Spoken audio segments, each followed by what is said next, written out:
kita akan mulai dengan hukum-hukum dasar kimia, yang mana hukum dasar kimia ini akan menjadi dasar pada saat kita mempelajari atau membahas asas teknik kimia. Jadi ini memang hukum-hukum dasar yang akan selalu kita gunakan.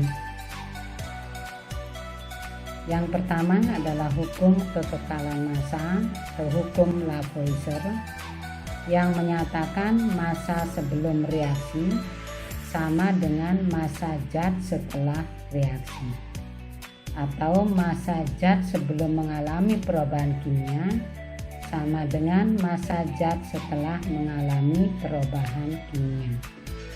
Contohnya adalah belerang ya, dalam keadaan padat ini direaksikan dengan gas oksigen menghasilkan gas SO2.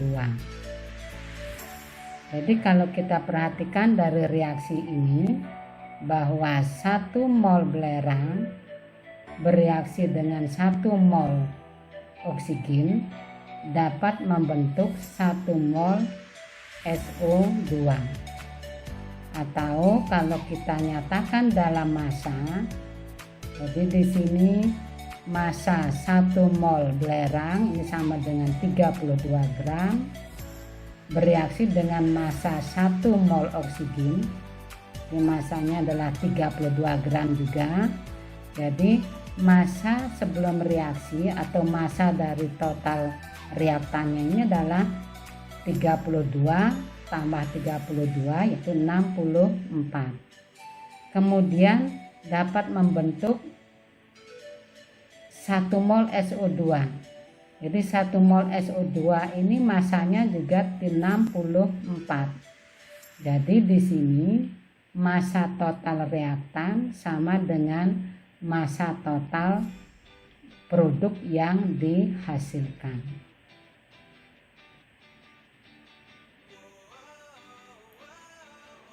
Kemudian yang kedua adalah hukum perbandingan tetap atau hukum Proust, yang menyatakan perbandingan massa unsur-unsur pembentuk senyawa selalu tetap, sekalipun dibuat dengan cara yang berbeda. Contohnya, kembali pada contoh yang pertama, jadi sulfur direaksikan dengan oksigen membentuk SO2. Kita perhatikan di sini perbandingan massa sulfur terhadap massa oksigen untuk membentuk SO2 adalah, jadi kembali pada keterangan yang tadi, jadi 32 gram sulfur berbanding dengan 32 gram oksigen, atau perbandingannya adalah 1:1. Hal ini berarti setiap 1 gram sulfur tepat dapat bereaksi dengan 1 gram oksigen dan membentuk 2 gram SO2.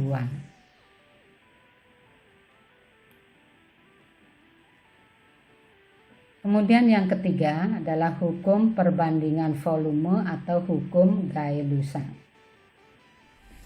Hukum ini hanya berlaku pada reaksi yang melibatkan fase gas, yang menyatakan pada suhu dan tekanan yang sama, perbandingan volume gas per reaksi dengan volume gas hasil reaksi merupakan bilangan bulat dan sederhana.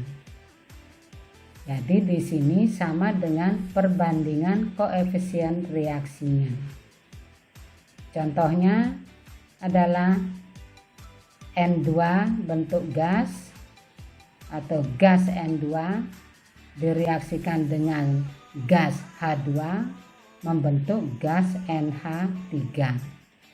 Jadi kita perhatikan di sini semua komponen-komponennya baik reaktan maupun produknya adalah berbentuk gas, sehingga reaksinya ini dikatakan reaksi homogen yang berfase gas. Perbandingan volume gas sama dengan perbandingan koefisien reaksinya. Jadi sesuai dengan pernyataan hukum tadi perbandingan volume ini. Hal ini berarti setiap 1 ml gas N2 tepat dapat bereaksi dengan 3 ml gas H2 membentuk 2 ml gas NH3.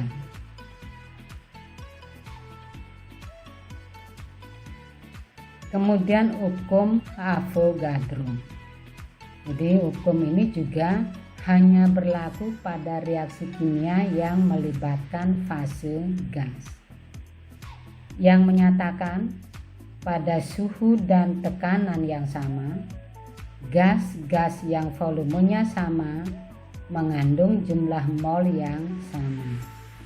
Jadi hukum Avogadro ini berkaitan erat dengan hukum Gay-Lussac.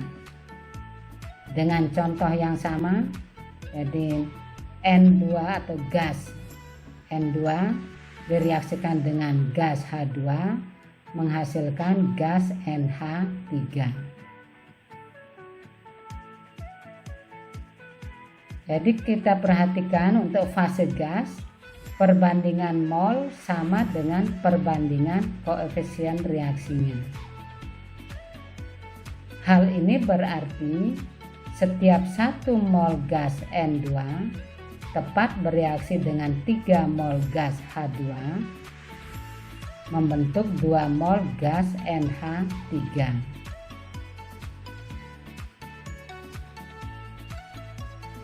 Perbandingan volume gas sama dengan perbandingan koefisien reaksinya. Berarti setiap 1 liter gas N2 tepat bereaksi dengan 3 liter gas H2 dapat membentuk 2 liter gas NH3. Kemudian hukum gas ideal ini sudah saya kira sudah mengenal semua, yaitu persamaannya yang berlaku adalah PV sama dengan nRT. P adalah tekanan gas, V adalah volume gas, N jumlah gas dalam satuan mol, kemudian T adalah suhu gas, dan R adalah konstanta gas. Kemudian berapa nilai konstanta gas yang kita pilih? Jadi nilai konstanta gas yang kita pilih tergantung pada satuan daripada variabel-variabel yang ada. Misalnya kalau kita menggunakan satuan tekanan adalah atmosfer, kemudian volumenya adalah liter, N-nya atau mol gasnya dalam satuan mol, kemudian temperaturnya Kelvin, maka nilai R yang kita pilih adalah 0,082 liter atmosfer per mol Kelvin. Atau kalau kita memilih tekanan dalam satuan kPa, kemudian volume dalam satuan meter kubik, N dalam satuan mol, kilomol, kemudian T dalam Kelvin, maka R adalah 8,314 kPa meter kubik per kilomol Kelvin.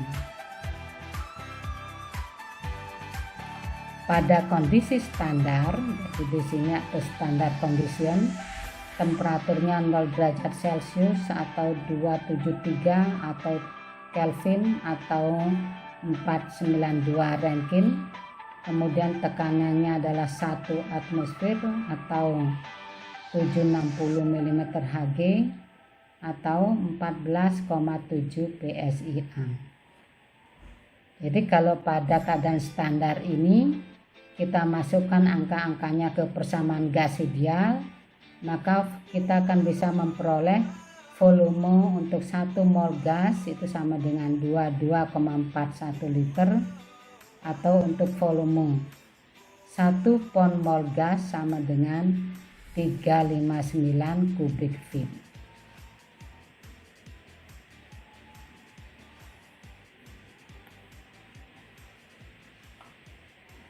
Kemudian untuk campuran gas, ini sering kita temukan di sekitar kita, atau juga salah satu contohnya adalah gas yang keluar dari cerobong ya, yang ada pada proses pembakaran. Itu adalah merupakan campuran dari berbagai macam gas.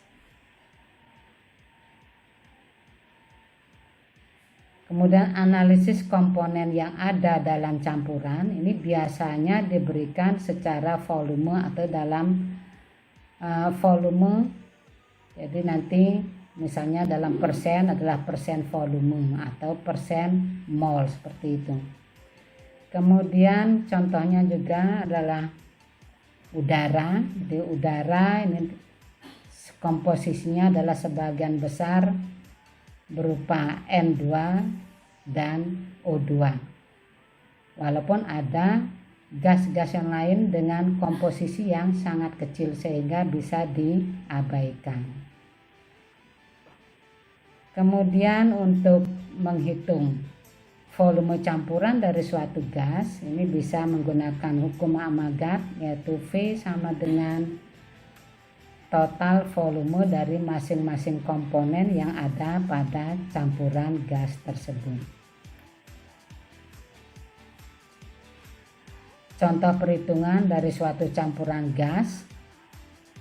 Jadi di sini ada suatu campuran gas yang mana setelah dianalisa mengandung 10% H2, 40% CH4, 30% CO, 20% CO2. Kemudian yang ditanyakan di sini berapa berat molekul rata-rata untuk gas tersebut.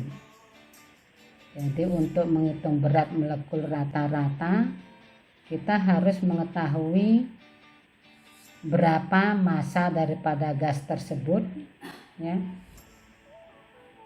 Nah, cuma di sini kita belum tahu masanya berapa. Nah, untuk itu kita harus menentukan basis terlebih dahulu. Nah, jadi di sini kita ambil basis apa di sini? Apakah kita mengambil basis massa daripada gas atau apa? Kita mengambil basis mol daripada gas, ya, kilogram mol atau pon mol atau apa saja, karena untuk gas ini persentase dalam campuran gas ini biasanya dinyatakan dalam persen volume atau persen mol. Jadi ini karena sudah suatu ketentuan, jadi untuk gas itu dalam suatu campuran persentasenya itu dinyatakan dalam mol atau volume, sehingga kita pilih di sini dalam persen dalam mol, ya. Basisnya di sini kita ambil 100 kg mol, atau boleh diambil 10 kg mol juga boleh, atau 1 kg mol juga boleh. Yang penting di sini kita memudahkan untuk perhitungan. Kemudian langkah berikutnya kita buat tabel, ya. Tabel komponen daripada masing apa saja yang ada di dalam gas campuran gas ini. Jadi komponennya adalah ada CO2, CO, CH4 dan H2. Kemudian berapa kilogram mol masing-masing komponennya ini? Tinggal mengalihkan, ya, persennya ini dikalikan dengan ini 100 kg mol, sehingga CO2-nya adalah 20 kg mol, CO-nya 30 kg mol, CH4 40 kg mol, dan H2 10 kg mol. Kemudian kita menghitung berat molekul masing-masing komponen. Ya, berat molekul masing-masing komponennya kita hitung. Setelah itu baru kita menghitung massa dari masing-masing komponennya. Bagaimana menghitungnya?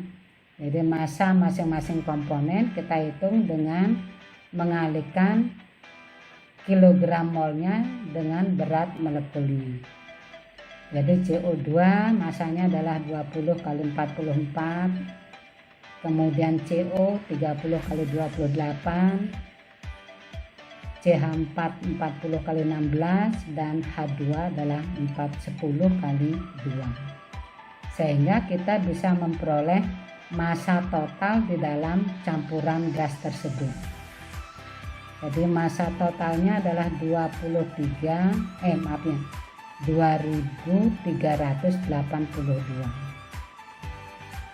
Jadi kalau massa total sudah tahu, kemudian kilomolnya sudah tahu, jadi dalam mol campurannya sudah tahu, maka kita bisa menghitung berat molekul rata-rata.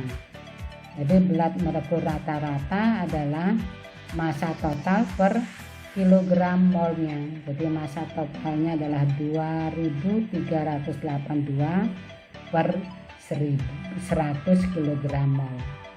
Jadi massa berat molekul rata-rata sama dengan 23,82.